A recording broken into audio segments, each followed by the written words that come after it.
Com relação à seleção de antimicrobianos empregados em infecção da região bucomaxilofacial, pode-se afirmar, exceto, mais um exceto da Formarcas, eles gostem. A maioria dos antibióticos apresenta baixa toxicidade. Verdadeiro. A propriedade bactericida é sempre essencial. Sempre não. Em alguns casos, a gente pode lançar mão da bacteriostaticidade, né? Então, não é sempre essencial. A escolha é também regida por condições especiais do paciente, idade, etc. Correto. Deve-se evitar agentes mais antigênicos em história de hipersensibilidade do paciente. Sim, se o paciente é alérgico, a gente evita aquele antimicrobiano, escolhe outro. Então, resposta correta, sem medo de ser feliz, bem-vindo à vaga. Letra B, a propriedade bactericida é sempre essencial, não é sempre essencial, tá? Pode ser bacteriostático. Com relação ao planejamento do retalho, é incorreto afirmar que o ápice ou ponta do retalho nunca deve ser mais largo do que a base, a menos que uma artéria principal esteja presente. Isso aí é correto, não é incorreto. Preferencialmente, o comprimento do retalho deve ser maior que a largura da base. Errado. Letra B é a resposta incorreta, sem dúvida. Vamos ler as outras. Quando possível, o suprimento sanguíneo deve ser incluído na base do retalho. Correto. A base do retalho não deve ser excessivamente torcida, esticada ou apertada com nada que possa danificar vasos, o que poderia comprometer o suprimento sanguíneo de aporte e de drenagem do retalho. Então, sem dúvida, o comprimento do retalho não pode ser maior que a largura da base, portanto, a alternativa incorreta é a letra B, de bem-vindo à vaga, mais uma. Aqui, aí ele já coloca a concordância que nós chamamos de concordância verbal, ok? A concordância verbal já admite-se concordar o verbo com o sujeito em número e pessoa. E número, se é singular ou plural, e pessoa, eu, tu, ele, nós, vós, eles. Então, aqui ele coloca assim: admite-se mais de uma concordância dos verbos destacados em. Quando você tem uma expressão partitiva, como a maioria, esse daqui é a maioria dos usuários, você pode deixar o verbo no plural para concordar com o especificador, que está no plural, ou você pode deixar no singular para concordar com a maioria, certo? Que é o que ele quer. Admite mais de uma concordância. Então, o uso é facultativo. Na verdade, dependendo com quem você vai concordar. Se for com a maioria, fica no singular. Se for com usuários, que está no plural, vai ficar no plural, ok? Então, achamos aqui. Aqui, e custou menos de 2/3 do que pagaria na Apple. Então, e custou menos de 2/3. Aí, aqui, sim, e custou, aqui, pagaria o que? E custou o que ele pagaria, não pode mudar para o plural, tem que deixar no singular. Não havia gênios, só pessoas competentes. O verbo haver, vocês vão saber que é um verbo que ele, em determinados lugares, ele é impessoal, e por ser impessoal, ele não pluraliza, embora aqui esteja gênios no plural, mas não havia gênios. Então, ele, quando tiver o verbo haver, o sentido de ter e existir, ele fica no singular, ok? E aqui, pensei que 3 anos é mesmo o tempo de vida útil para uma bateria. Então, aqui a gente deixa também no singular, porque ele está falando que pensei que 3 anos é o tempo. Então, o tempo de vida útil para uma bateria é mesmo, né? Aí tem que ficar aqui, não, na verdade, não poderia, na verdade, colocar aqui no plural ou no singular, ok? Aqui, a concordância verbal é permitida com o verbo no plural ou no singular em. Então, a mesma coisa, ele quer aquela concordância que pode ser utilizada tanto no plural quanto no singular. Então, você vai procurar o quê? Um resumitivo, não, um partitivo. Então, grande parte dos convidados chegou ou chegaram. Por quê? Se você colocar chegou, ele vai concordar com grande parte. Grande parte chegou. Se você colocar com convidados, você vai concordar com o chegaram. Depende de quem você vai colocar. Já aqui, na letra A, não foram eles que fizeram o trabalho. Então, eles fizeram. Então, não posso deixar o fez, porque não vai concordar no número, né? Aqui não concorda, porque é plural. Eles, então o verbo deve estar no plural. Mais de um candidato foi aprovado. Professora, mas mais de um são dois? Só que mais de um está concordando o verbo no singular com esse numeral, um. Agora, só irá para o plural se você tiver o mais de um repetitivo ou reciprocidade. Por exemplo, mais de um aluno, vírgula, mais de um professor, vírgula, mais de um coordenador foram à excursão. Aí sim, porque repetiu a expressão mais de um. Ou mais de um aluno agrediram-se, porque tem ideia de reciprocidade. Agrediu e foi agredido. Aí ficaria no plural. Caso contrário, o mais de um aqui, embora tenha o sentido de algo que a gente sabe que é mais de um, podem ser dois, três, ele fica no singular.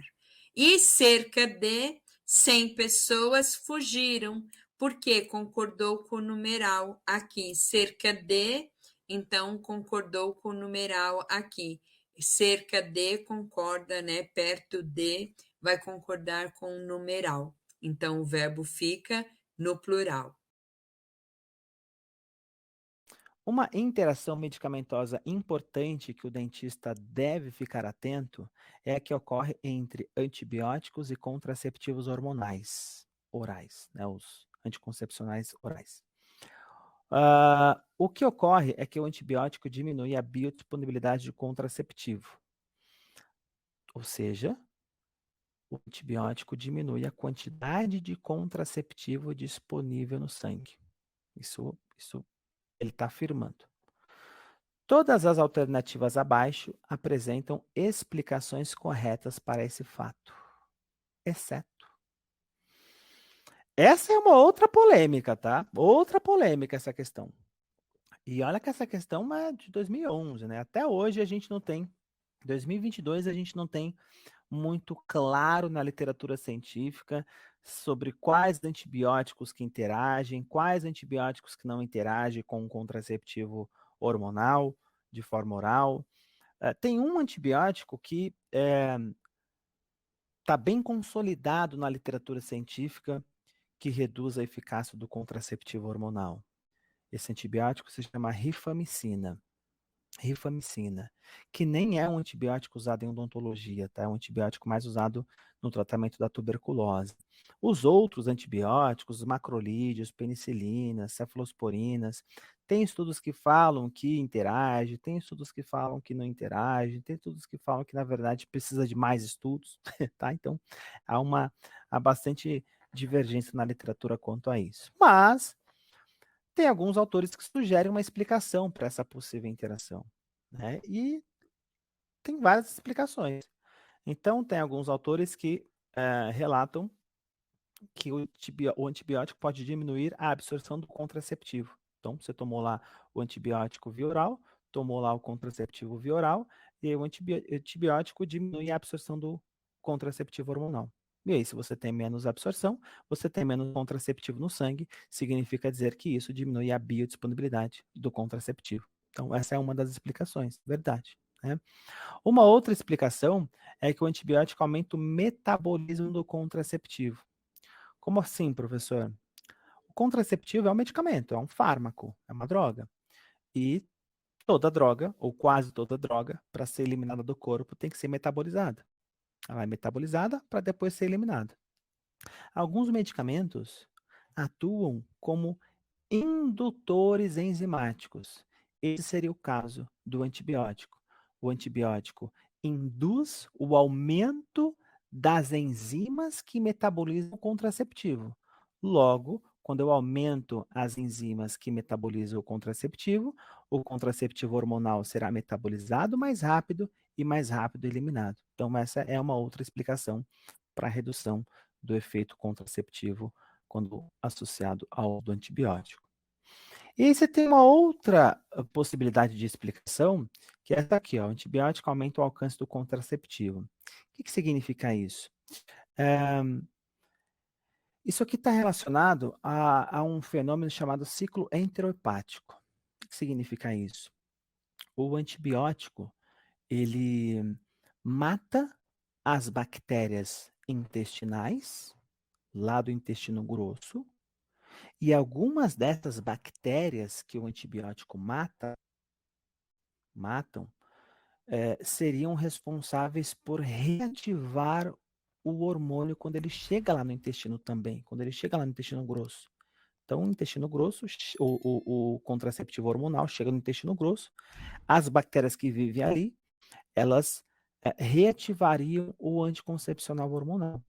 E aí, quando o antibiótico mata essas bactérias, esse contraceptivo hormonal, ele simplesmente vai deixar de ser reabsorvido, vai aumentar a distância desse contraceptivo ao longo do trato gastrointestinal, impedindo a reabsorção.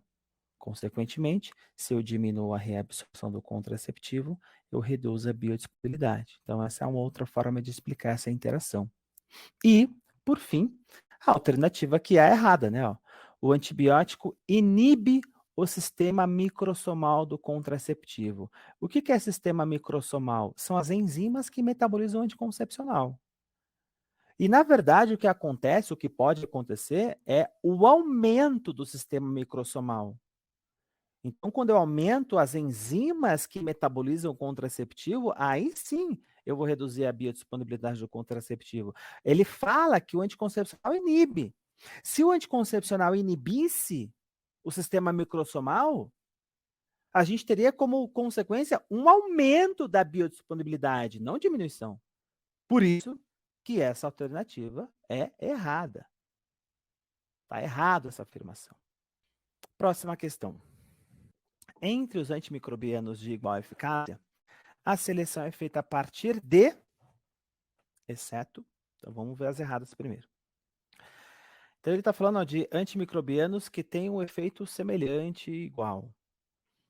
Aquele que apresenta perfil de efeitos adversos mais favorável. Claro, se você tem 2 antibióticos, e esses 2 antibióticos, eles têm efeito antimicrobiano eficácia antibiótica similar, claro que você vai escolher aquele que tem menos efeito adverso. Lógico, né? Então por isso que está correta essa afirmação. Vai escolher aquele que apresenta perfil de efeitos adversos mais favorável. A seleção é feita a partir de aquele que apresenta comodidade de esquema de administração. Claro, aquele que dá para administrar via oral. Então você pega, por exemplo, a própria benzilpenicilina e a amoxicilina, eles têm uma eficácia muito parecida. Mas qual que é mais fácil de administrar? O amoxicilina. Lógico, você vai administrar aquele que é mais fácil, via oral, do que injeção intramuscular, né? Então tá correto isso aqui. Aquele que apresenta menor custo, sim. Às vezes eu vejo gente prescrevendo Clavulin logo de cara. Já prescreve o Clavulin, que é a amoxicilina mais o clavulanato. 100 conto o Clavolin. Deve estar até mais caro. A amoxicilina sozinha é mais barato. E às vezes a amoxicilina sozinha já seria efetivo. Mas o cara prescreve o Clavolin. Às vezes o paciente não vai ter nem dinheiro para comprar o Clavolin. É caro. Então, o valor é um fator a ser considerado. Então, também está correto isso aqui. Né? E aí, a seleção é feita a partir de exceto aquele que é novidade, contrapondo-se à tradição de indicação. Ou seja, claro que não é isso. Então, a indústria farmacêutica lança um antibiótico hoje, antibiótico novo, é novidade, é novo, e eu vou começar a usar esse antibiótico novo só porque é novo? Claro que não. Vou utilizar aquele antibiótico que tem estudo, história, eficácia para aquela determinada condição. O antibiótico novo ele pode ser até mais eficaz? Pode até ser mais eficaz, mas eu vou usar aquilo que está nas diretrizes, eu vou estar naquilo que está ali, eu vou usar aquele que é mais tradicionalmente usado, recomendado, historicamente recomendado. Não vou usar só porque é novidade. Então isso aqui está errado. Olha essa aqui, ó. No que se refere aos poderes administrativos, julgue a alternativa errada. O ato administrativo submete-se ao controle judicial por força do princípio da moralidade. Pessoal, o juiz analisa um ato administrativo pelo princípio da legalidade, tá certo? Então, se cair um negócio desse, o controle judicial de um ato administrativo se dá pelo princípio da legalidade e não pelo princípio da moralidade, certo? O poder regulamentar típico permite complementar a lei e é de caráter derivado. Isso. Ele complementa a lei através de um decreto, certo? E ele não é originário. Quem é originário é a lei, é o poder legislativo. O poder regulamentar ele é derivado, certo? Ele só é feito depois que a lei é editada. Então, isso aqui está certo. A alta executoriedade, vocês viram que e a coercitibilidade são atributos do poder de polícia. Quer dizer, a capacidade de você impor o poder de polícia e ele ser alto executório, certo? Alto executório, quer dizer, ele não precisa do judiciário, é uma característica do poder de polícia. São atributos do poder de polícia, que é discricionário, alto executório e coercitivo, quer dizer, se impõe a terceiros. Os atos do poder de polícia,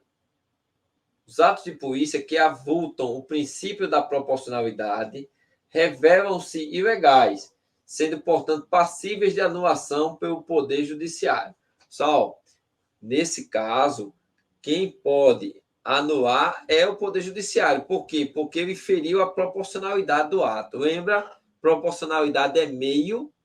Se os meios utilizados são ilegais, o Poder Judiciário pode anular. Então, isso aqui está correto. Beleza? Essa aqui foi um pouquinho mais difícil. Né? Uma pouquinho mais difícil. Mas, controle judicial é controle de ilegalidade. Certo? Controle judicial e controle de ilegalidade. Se um ato ele é ilegal, ele pode ser analisado pelo Poder Judiciário. Certo? Se o ato é ilegal, controle de ilegalidade pode ser analisado pelo Judiciário. Certo? Então, a resposta aí seria a letra A. Partindo da premissa de que as atividades abaixo relacionadas sejam, de fato, competências legalmente estabelecidas, exemplo, expressão do poder de polícia administrativa no âmbito de Minas Gerais, a alternativa não se enquadra nesse contexto. Ele quer saber aqui não é poder de polícia. Não é poder de polícia. Pessoal, lembrando, não confunda poder de polícia com polícia judiciária. Polícia judiciária, polícia civil e polícia militar. Onde tiver polícia civil e polícia militar, não é poder de polícia administrativa, certo? Então, você tem que ficar olhando isso, O Instituto Mineiro de Agropecuária exerce inspeção animal. Isso é poder de polícia? É poder de polícia. E quer saber que não é poder de polícia. Instituto Estadual de Floresta, capaz de fiscalizar e supervisionar a execução da atividade de gestão florestal. Certo? É poder de polícia? É. Polícia Civil. Opa! Polícia Civil não é poder de polícia. Polícia Civil é polícia judiciária. Então, isso aqui, ó, tá errado. Instituto de Pesos e Medidas. O IPEM, né? O Instituto de Pesos e Medidas, é um órgão que exerce poder de polícia. Ok. Agência reguladora. A agência reguladora é um órgão que exerce poder de polícia. Então, a resposta, pessoal, ó, se eu cair uma questão dessa e for uma questão da banca de vocês, vocês se liguem. Se cair Polícia Civil ou Polícia Federal, não é poder de polícia administrativa. Tudo bem? Deu para entender aí essa questão? Ó, caiu Polícia Civil, você já sabe. Equipe Saúde da Família 2011. Qual o resultado radiográfico quando o profissional negligencia o posicionamento do tubo de raios, ponto de incidência, durante a tomada radiográfica? Pessoal, então, ó, ele está falando o quê? Ele negligenciou o posicionamento, ou seja, ele esqueceu, ele não fez o posicionamento adequado do cilindro, tá? Aqui, momento desabafo. Essa questão, ela está formulada, parece que foi feita em 1900 e bolinha. Porque, assim, tem muita linguagem aqui muito velha, muito velha. O profissional negligencia o posicionamento do tubo de raio-x. Que tubo de raio-x, meu amigo? É o cilindro do aparelho, certo? E que tomada radiográfica é essa? Tomada radiográfica, para mim, é a tomada onde eu ligo o aparelho. Incidência, técnica radiográfica. Tomada não. Tomada é que a gente liga o aparelho de televisão, não é? A gente liga a nossa bateria do notebook para carregar. Isso é tomada para mim, mas tudo bem. Mas vamos pensar o seguinte: o que ele quer dizer aqui nesse português arcaico de quando os dinossauros habitavam a Terra? Ele quer dizer que o cilindro de raio-x, o cilindro do aparelho de raio-x, não está na posição adequada. Ou seja, o cara negligenciou. Ah, dane-se, não quero saber qual a posição que está. O que vai acontecer? Encurtamento ou alongamento de imagem? O encurtamento ou alongamento, pessoal, tem a ver com o erro de posição do ângulo vertical que a gente falou, lembra? É o ângulo vertical que vai dar alongamento e encurtamento. Não tem nada a ver com relação a negligenciar o posicionamento do tubo de raio-x. Sobreposição das faces proximais dos elementos dentais, a sobreposição tem a ver com o erro de ângulo horizontal. Encurtamento, alongamento, sobreposição de faces proximais. Meia-lua. Sim, meia-lua, meia-lua. E as imagens dos periápses cortadas? Jamais, pessoal. A imagem cortada vai se dar porque o filme está posicionado no lugar errado. Só vai dar a imagem de periápse cortada se a meia-lua realmente estiver ali na região apical, porque daí você vai ter a meia-lua cortando os ápices. Mas no caso da imagem que eu mostrei, a meia-lua estava na região proximal, não é? Então não tem nada a ver com essa questão de cortar ápice. Então a alternativa correta é a C,